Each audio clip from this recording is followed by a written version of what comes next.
I'm about to travel to Italy, all the way from Barcelona to Milan, to see The Last Supper by Leonardo Da Vinci. Let me take you with me and answer the question everyone is asking and no one is answering. Is it worth it?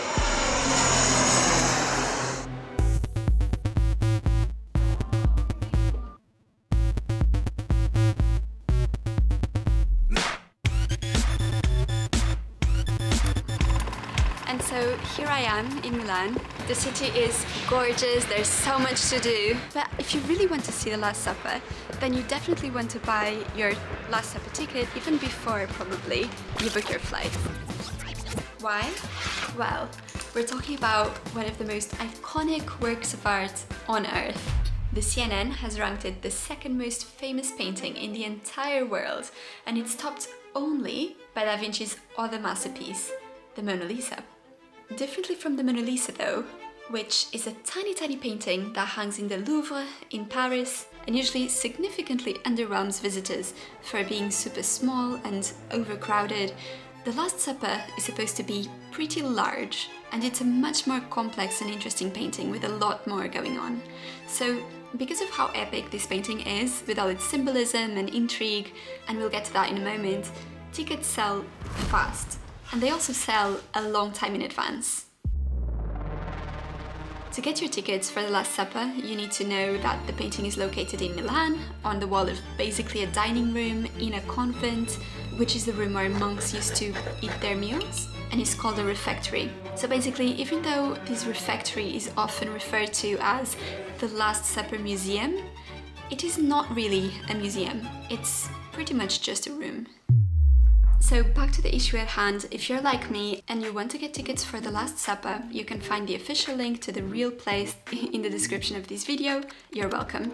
There's a bunch of other sites that try to trick you into buying tickets from them, even though they're not the official one, and they charge you more. Anyways, be warned, it's not easy to get hold of these tickets. You only will have visibility over the slots 3 months in advance, and so you should really start checking the site on a regular, about 3 months before you plan your trip, to be able to reserve a place. Tickets are consistently sold out, but it is for a good reason. Remember when I said that unlike the Mona Lisa, The Last Supper is actually a pretty large painting? Well, to make a painting that's that large and that at the same time achieves that vividly realistic look for which Da Vinci is so famous for, Leonardo da Vinci was actually not able to paint it using the tried and tested al fresco technique. And instead, he painted The Last Supper on a wall following the same tempera technique that he used on canvas, basically so that he could make corrections along the way. This was pretty catastrophic in the end, and that's why the painting is in such poor state of conservation right now. I read in some references that it might have started to deteriorate when Leonardo da Vinci was still painting it. Fast forward to today, only a max of 18 people are actually allowed to visit The Last Supper at any given time. The limit on visitors is necessary to protect the artwork, and that's because fine dust and particles carried by visitors can accelerate the deterioration process. So with that, we can imagine the work is that fragile. But I got my ticket, so here we go. You'll need to arrive at the ticket point about 30 minutes before your visit is scheduled to start. In this space, you'll be able to get your physical ticket printed, and you also can drop your bags. Before you enter the area of the exhibition, you should definitely check out the church right next to it. It is all part of the same complex, which includes both the convent, where The Last Supper was painted, and also this church, which is the Church of Santa Maria della Grazia. It is a UNESCO protected site, and it is as gorgeous as you would expect. This church is totally free to visit. The only thing for which you need the ticket is literally to enter the room where The Last Supper is. So even for those of you who might end up unfortunately not snatching one of the Last Supper tickets, you can still visit the Church of Santa Maria della Grazia, and you're really in for a treat. And finally, the moment we all were waiting for. After scanning your ticket, you get into a pair of glass doors that open and close by themselves on a set timing that no one in the place actually controls. Make sure that you walk in when the doors open, because no one is going to open them again for you. It kind of works to create a sense of suspense, and then when you finally get inside the room, the magic starts. But unfortunately, you're not allowed to film inside. You're allowed to take pictures, which is nice, But if you try to film, stuff is gonna ask you to stop. So my advice to you is to just ditch the phone and really take in the whole experience. Being in the room is really exciting and a little unsettling at the same time. Let me explain. You're gonna be in this room that is huge and completely bare. Blank walls on both sides, and then in front of you, you'll have only the Last Supper.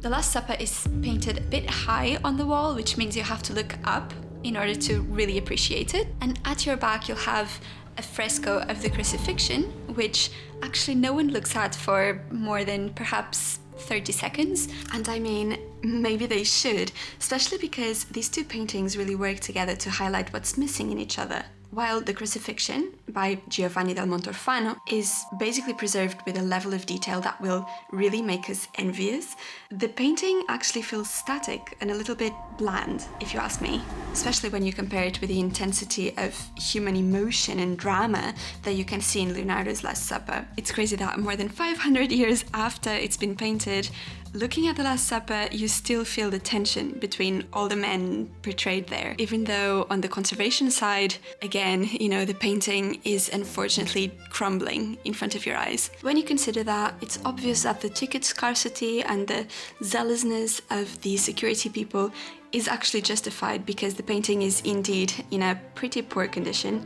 On one hand, the fact that you can't make out the nuances of the painting is honestly a bit sad.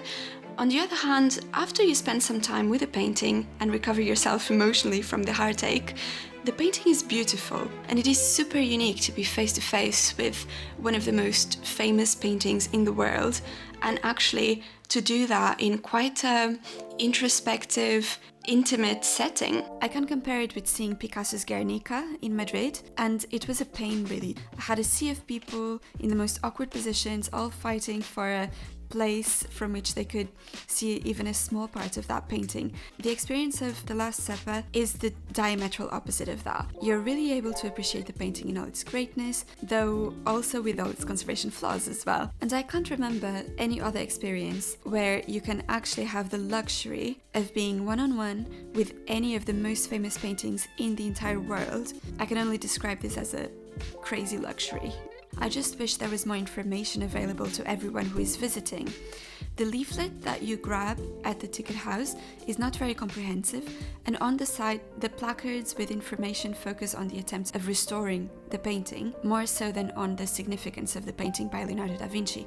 So it's true that we all know what this painting is about, really, and most people have probably heard of a couple Dan Brown-style conspiracy theories about possible dark meanings and secret Illuminati messages and things like that. It's not for nothing that this is one of the most iconic paintings ever created. But as I was admiring the painting, I could overhear people muttering, "Why is someone holding a knife?